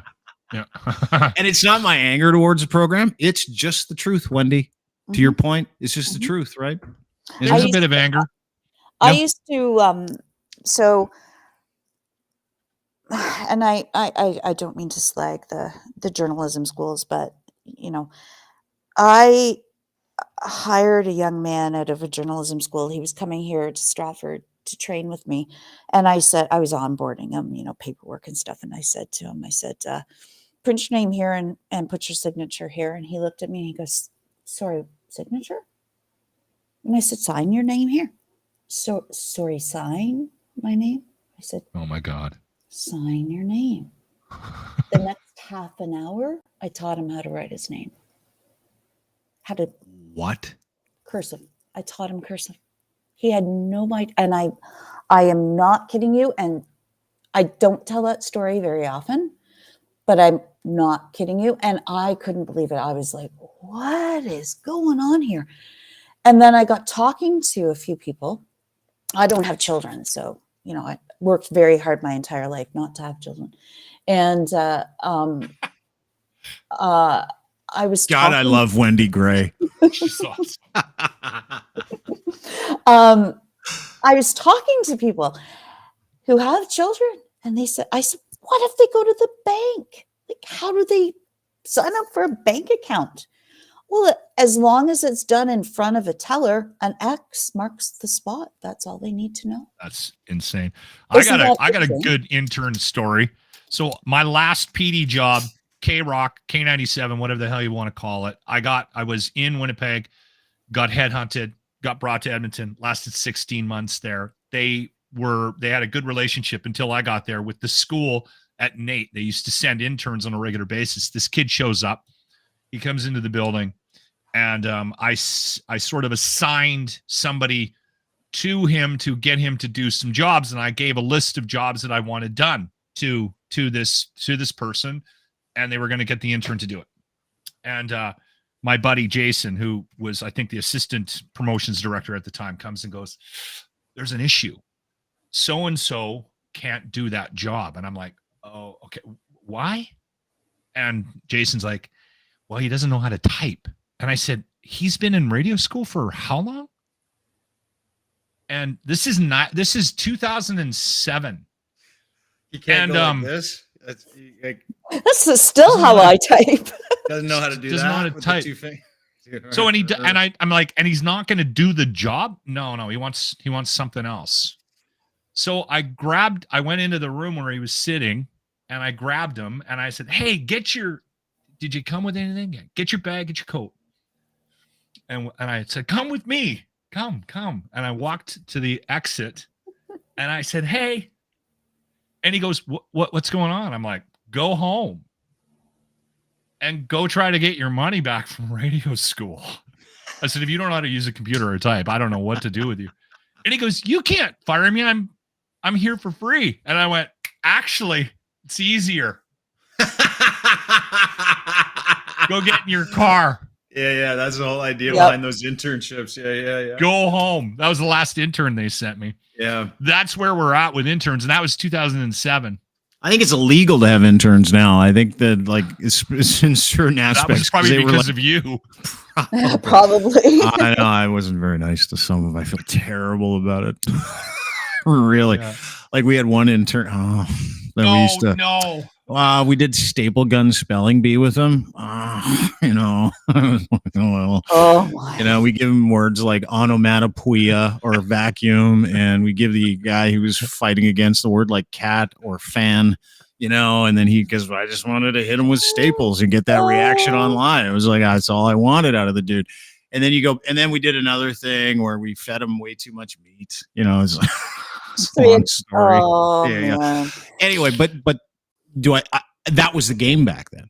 Yeah. Like if you understand radio, that was like, you had a minute to catch people's attention. So you did outrageously funky stuff. Yeah. And now everybody's like, no one's listening. Why bother? Right.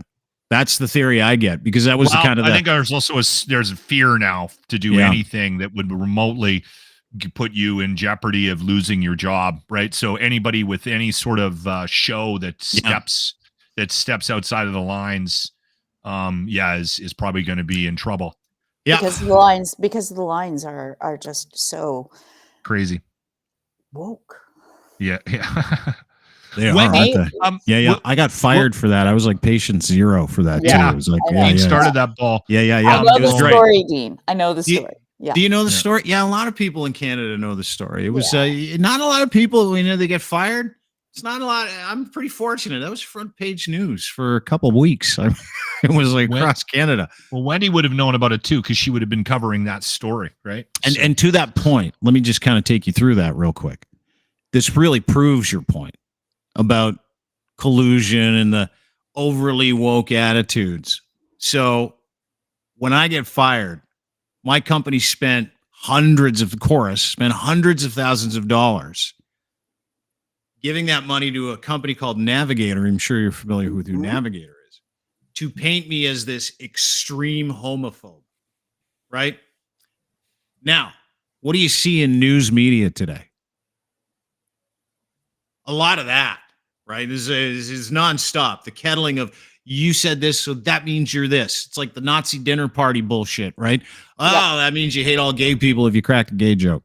No, it doesn't. And I didn't crack a gay joke. I made fun of a rapist, rape people. And they're like, yeah, but some gay people are really upset with you and you make a lot of money. So we're going to give a whole bunch of money to Jamie Watt at Navigator. Jeff Ballingall was there at the time. He's currently suing me as well. It's the best from Canada Proud. And the whole idea behind it was, how can we turn this into reputational Armageddon for this man who's made us millions and millions of dollars? Because we don't want people complaining to us, and we don't want people suggesting that we're not what we want to be, right? They go after clients to do all that stuff.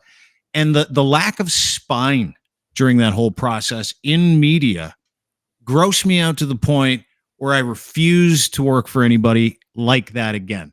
And I had, our CEO, John, come basically give me the entire backstory. So what I'm telling you actually comes from the former head of HR, comes from our CEO. He's like, hey, it's just business. That's what he said. It's just business. And I go, dude, it's just my fucking life. Like, you just destroyed my fucking life.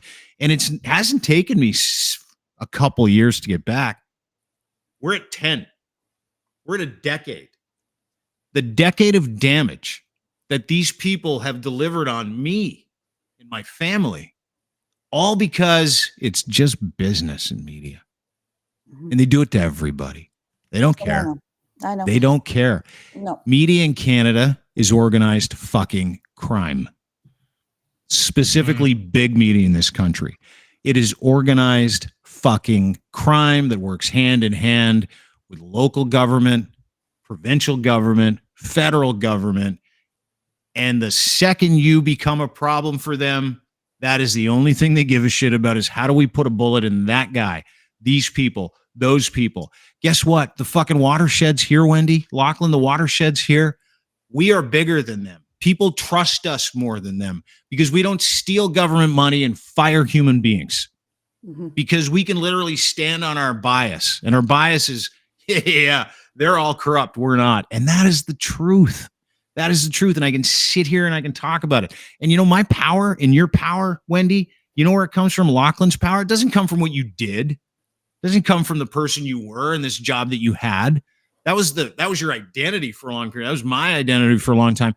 It comes from giving yourself that agency. And there are a lot of people left and right, hillbillies, wokesters. There are a lot of people out there that go, we don't trust any of them either, right? So all we do is we feed trust into those communities now. We feed hope into those communities. We listen to everybody. And the other thing is, we don't fuck people over because, I'd like to make an extra couple million for some shareholders here. We don't do that. We can't do that because we don't have that kind of money. So it prevents us from being financial assholes. But media in this country, and to your point, all of these things in a big blender, they did this to themselves. And they lost a beautiful fucking employee in Wendy Gray. They lost a wonderful impact broadcaster in Lachlan Cross. And here's the thing, is they've radicalized me into telling all of their stories, into talking about how corrupt that industry is against the people who own their licenses. So unless we all decide to do something like this, they're going to continue to get away with it, and they're not going to get away with it because they're broke and they're valueless and they have no virtues. Zero. So I'm really glad I got a chance to talk to you about this industry today, Wendy. I really, really am. I really am. Because you have values, right? And you can't trade those values. You can't, because you'll be just like them. Just like them. Absolutely. Yep. Yeah, it's become the kind of industry that you don't know who's telling the truth, who isn't telling the truth, who's blowing it up to get hits, to get ears, to get eyeballs. It really has. Yeah. It's funny. My partner, big Twitter fan, bit right. He'll say to me, even now that I'm out of the industry, because he knows I still consume news, and he'll say to me, he'll see something on Twitter or X or whatever in the heck they're calling it, and he'll say, "Have you heard about this? Do you know if this is true?" And I'll say to him, "Oh my God, no, it's not true. It's just somebody on Twitter blowing it up, you know." So I'm actually his fact checker. I mean, I know Fact Check IO for you guys is a big thing, but I'm his fact checker, because otherwise he won't pay attention to the news because he doesn't trust it. Of course you don't. And you can't trust it when it comes from, and here's the thing. There's no standard for that trust. There's no standard for that trust in a post-truth society, which is what we live in. And now everybody floods the zone because they're like, okay, you know, I don't know if you know this. Trust in mainstream media in Canada used to be like 5 years ago, it was like 58%, 59%, decent number, right? Do you know what it is today? It's like 22. 30. Oh, 22. No. I was going to say 31. 22% trust in independent media. And keep in mind, I mean, you know, everything's so segmented now. Trust in independent media, that goes for everybody from us to Rebel News, right? Hill Times to someone who's not attached to any of those assholes. 70%. Wow. And so, to your point, your partner's going to believe anything out there that, because he does not trust mainstream media. He puts all his faith in other independent media outlets, and that has filled the void. That has absolutely filled the void. And it's very difficult for people, even in our situation, to maintain the business that we have financially, because we tell the truth. Because we'll talk to people who other people will go, that guy's a Nazi, that guy's a racist, that guy's this, that guy's that person's this. Like, well, I'm going to fucking find out for myself, because that's what journalism used to be for me, right? Is a conversation with somebody about what they do, what they're talking about, as opposed to the caging of someone's community into this, like, oh, you're just this, you're just that. Like, and so now we're all kind of running around going, well, I don't believe it if it doesn't come from these people, right? And mainstream media is dead. And to your point, this is the result. You know, you take government money, no one believes you. You lie enough, no one believes you. You give dividends to people while firing employees that work their dicks off for 25 years in copy, and you don't give them proper severance. You give that government money to yourselves and your friends. No one's going to believe you. No one's going to trust you. And that's kind of the benefit of the internet, to be honest with you. You know, like, people shit on social media, people shit on media, people shit on the internet, people shit on big tech. Anybody can flood the zone with information. We get it. I totally understand that.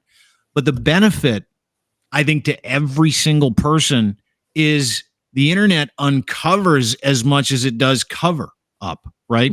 Is that you can get an unfettered look at someone's opinion, something that just happened on Twitter. It doesn't have to go through those filters of mainstream media and whatever it was that they thought they were. Now we're like, we don't believe that. because here's the truth over here, and it happened in less than 5 seconds. You guys haven't reported on it, and your version of that story is completely different and slanted to your culture. That's what the National Post is, right? That's what the Sun is. That is what the Toronto Star are. They are people that are chasing their fucking tails because they have lied to us for generations. Kind of the bottom line, isn't it? Yep. Yeah. It's also the birth of guys like Trump and the politics we have of today as well. Oh, absolutely. Not that we should open up that can of worms because we've already. Do you know what? Do you know my brother?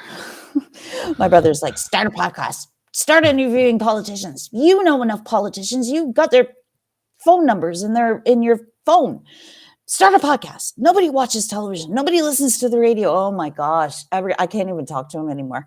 I'm like, I can't, let me get over this hump of PTSD and then maybe I'll think about it, but not right now.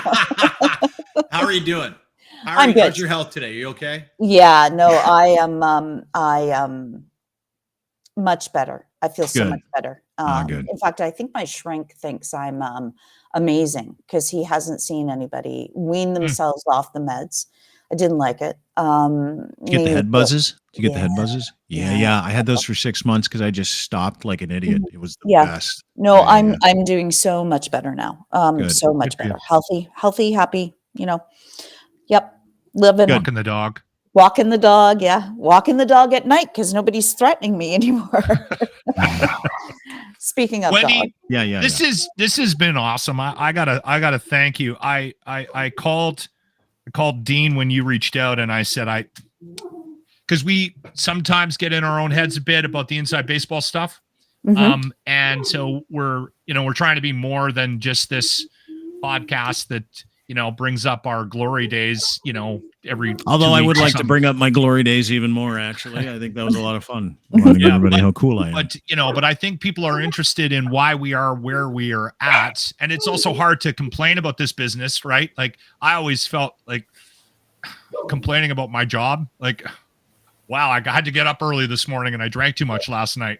The guy's on a roof. It's -30. Yeah. He's ready to drive down to the radio station, drag me out of the booth. Yeah. Give me a dose of a real job. Anyway, but I really appreciate your time and we'll definitely have you back. Your insight into how, where the industry is at and the state of news and how people consume news is very interesting, especially considering you still have sort of a positive slant on this. And I think that's how you and I connected because I think you were surprised that, after being shit canned, I was still saying this is a good business. There's something here. It's just being run poorly, right? And that's how it came together. Yeah. And I think, the future of radio is not Bell, Rogers, or Chorus. The future of radio is the My Broadcasting Corporation, the Vistas of the world, the Pattison Medias of the world. Oh, well, Pattison's cut a lot too, but it just, they have to staff it. Those little guys need to take it back. Yeah. They need to take it back. I think there's viability there, but they need to staff it and they need to pay it. Yeah. And you know what? Because all of these schools are dropping courses. Hey, how about Pattison, Vista, My Broadcasting, all of these little, and I shouldn't say little independents, are becoming huge now, but all of these independent companies, why don't we start a school? Start training journalists. Start hiring Dean Blendells to do a great break, or Laughlin's. Well, okay, that's a stretch. Dean, maybe not Dean. Yeah, maybe not Dean. Hire Dean to teach the youth of today. but do you understand what I'm saying? Yeah. Let's teach them radio. Get back to the grassroots. Yeah. Right? You know what? There's even a better idea, Wendy. Screw school. Have overnights. Have live overnights again. Like, I mean, I saw the death of our industry when we started like voice tracking, right? When I realized that Andy Frost was on 50 radio stations. Yep. I'm like, it's over. It's over. We're killing ourselves. Or when we can't even run weather forecasts overnight because there's nobody in the building past 5 o'clock. We're going to get AI to do that, Wendy. Yeah, AIs, DJ AIs. Pro 8000, yeah. Great. Yeah, for sure. Really good. Yeah. Anyways, guys, I have to run. Yeah, appreciate you. Great to meet you, Wendy Gray. Thank you so much for spending some time with us. We'll talk to you soon. Wendy Gray, former broadcaster. Shh. chopping it up with us today. A lovely lady. Smart That was gal. awesome. Yeah. I knew you'd like It's that. not really, we didn't get too grievancy. No, but Industry I sucks. understand whenever we have one of these in front of us, you and I have the same concerns.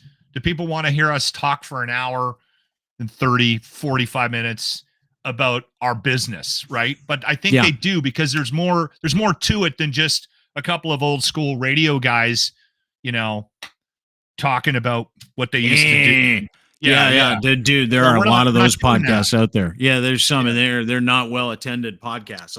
I'll tell you that. Guys going, oh, my boss was a dick. Yeah. I deserve better. Remember when we? Yeah, and I desperately am trying not to live there, right, with my situation. So, and I actually think that a big part of the reason why I'm not so negative is because I have this to get up to every morning, and I appreciate that.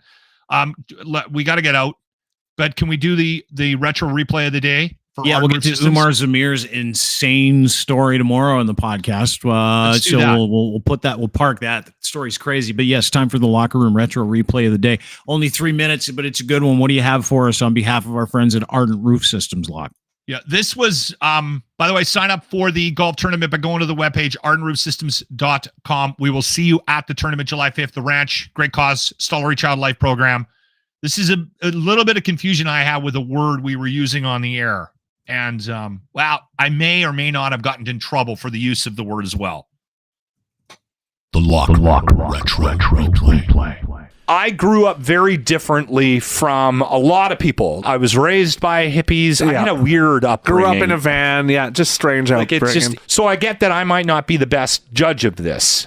But occasionally, and most times when somebody says, hey, that was offensive or whatever, I'll take a step back and go, was it? Okay, yeah, I can see that. Yeah, maybe I shouldn't have been talking. A couple times you've said stuff and Jimmy and I are like, yeah, that's actually pretty offensive. You probably shouldn't say that. And then you'll think about it and you're like, oh, I guess it is, yeah. There was a discussion this morning that we avoided because you guys are terrified that we're going to get fired if I talk about it. Yep. When you said it, you had a look of panic on your face. Yep. I realized we shouldn't have that conversation on the air. Let's move on. I'll take that off of the list of things to talk about. This is strange to me, and you guys know what I'm talking about. Do people find the word penis offensive? I think so, yeah. What? I do. To me, it's a harsh word. When I hear it, I cringe. And I know it's the technical term and everything, but I don't know why. Just for some reason, I cringe when I hear it. I totally agree, because growing up, never heard that word until high school. Yeah, that's true. Junior high. What? It was always like no one dinger or wiener, pee or wiener dink. or those words are softer to me. To me, dink is harsher than penis. Yeah, see, and it's funny to use this word. It sounds softer to me. It really does, though. It's not, when I hear penis, it's like, ooh, that's abrupt. That cuts through. It cuts through, and I hear it. Yeah, it stands out. Oh, okay. I don't know why, because it is the technical term. All right, I just because somebody commented, because we run promos on the weekend, right? Yeah, so it'd be like, here's what you missed on the locker room. Yeah, then tune in on Monday. They'll be back. Yeah, we haven't fired them yet. Right? We had a line in one of the breaks we did last week where we were talking about penis, or I said it. You said the word, yeah. And then we ran it on the weekend, and there was some comments that it was harsh. I don't know. It is. Is it? I think so. Yeah. I don't. Especially with the fact that we do have lady listeners, and some of them do get offended by words like that as well. Like if you would have said your willy or your wang or your dinger, like you use quite often. Yeah, your pecker. See, pecker sounds more offensive to me that's than pretty good. penis. I don't know. Your baloney pony. Those wouldn't be as. I've never heard. Penis makes you stand. Penis catches your attention. Baloney pony. I have to be done now. How many different expressions can we use for that word right now? I don't know, but I'm going to be calling it my baloney pony from now on. Love stick. That's a good one. Right into Gowan. Your criminal mind. Music choices. Is all I It's worth not being in radio just so you never have to fucking play Gowan again. If you're a music programmer or you're in charge of a music playlist, and you wake up one morning and you go, we got to make sure we get some Gowan in today to enter. Just literally, it's over. Yeah, like it's over. Quit. Just give up right now. Like if Strange Animal is something that you think should be played on any rotation, on any radio station, I can follow. Anyway, all right. That and Corey Hart. Corey Hart can take a bullet. And anything too. by Honeymoon Suite. Yeah, Felix can fuck off too. Street Heart. Put Street Heart in there. Like add Street Heart. You know what I wish we could do? I wish we could go back in time to prevent certain Canadian bands from ever producing a record. You know how they say you go back in time, you can't fuck with the timeline? I would fuck with Canadian rock and roll from like 1980 to like 2000. You got to push into the into the late 70s because you got to kill Rush too. I'm sorry. Ooh, I don't know if I could. Yeah, you can. Yeah, I don't know. I know Alex. He's so nice. Doesn't mean we have to hear it. I don't know. You should get Alex on, and we should like the Guess Who. How much we hate his band. I could legitimately have lived a better life and been a happier person without knowing the Guess Who existed. Seriously. These eyes. Come on, man. No, forget it. Forget it. All right. I think it's just because we've been fucking force fed that shit for so long. Anyway, it's 2 hours. I got to go. That was a good one. Good tilt. It was intense. I'm glad we got a chance to meet Wendy. You know, anytime we get a chance to legitimize the extreme dumps we take on that industry, I'm a happy guy. Thanks for doing this today, Lachlan Cross. Find him and The Locker Room anywhere you get YouTube. You get The Locker Room on YouTube. Sub to his YouTube feed. You can also find him on Twitter at Lachlan Cross on social media, anywhere you get Lachlan Cross, Facebook as well. Thanks to Wendy Gray for joining us as well. Thank you for spending some time with us. We really appreciate it. As always, we're brought to you by our good friends at Muse Massage Spa. Listen, my friends at Muse are giving you a deal. MuseMassageSpa.com. What's that deal? You got to email them. Go to MuseMassageSpa.com. Ask for the Dean deal. I haven't had the deal. It's just a deal that they're extending to you on my behalf. So you go to Muse Massage Spa, go to the contact section, email Emily or Riley, and they'll give you the Dean deal. It's Body Rub Parlor, 1290 Finch Avenue West, Unit 13, Toronto, Ontario, MuseMassageSpa.com. And they've also got an incredible podcast called Muse on the Mic. Now, where can you get it? Patreon. That's where it's uncensored. YouTube as well. We're currently working on aspects of their podcast because in their supreme wisdom, Spotify decided it was too spicy for them, even though they have podcasts where Joe Rogan talks about blowing himself. So we're going to try and get that figured out for them. But you won't find two nicer women, two better individuals, two greater entrepreneurs in this game, and the more trustworthy educational experts when it comes to the sex work industry, advocate and sexologists, and their podcast is outstanding. I suggest you sub to their YouTube. Also suggest you sub to their Patreon, Muse on the Mic, Muse on the Mic, wherever you get the video version. Lovely ladies, very pretty, very smart, very educational. Check them out in line, and you can check them out at their location. Go to MuseMassageSpa.com for more details. Also brought to you by our friends at CanTorque, making of rugged, hardworking torque wrenches in the leading industrial tool experts, giving you the very best in sales, service, rentals, calibration, maintenance, and custom fabrication of industrial torque tools. Colin's awesome. He's also part of the Tagliani Pinty's NASCAR racing team. CanTorque is a sponsor. He races, and you can listen to that podcast. He's actually got Alex on it quite a bit. If you go to the CanTorque website, which is brand new, it looks awesome. Unbelievable new website. You can check out their products, services, news, and podcasts, and you can also see what they do and what they can do for you, which they've been doing for heavy industry around the world for the past 20 years, from tools, rentals, calibration, services, repairs, custom fabrication, and distribution opportunities. CanTorque offers you a complete range of services, products, making them your one-stop destination for all your bolting needs, saving you time, effort, and hassle. CanTorque.com today for more information. And as always, brought to you by FactCheck, FAKTCHEK.io.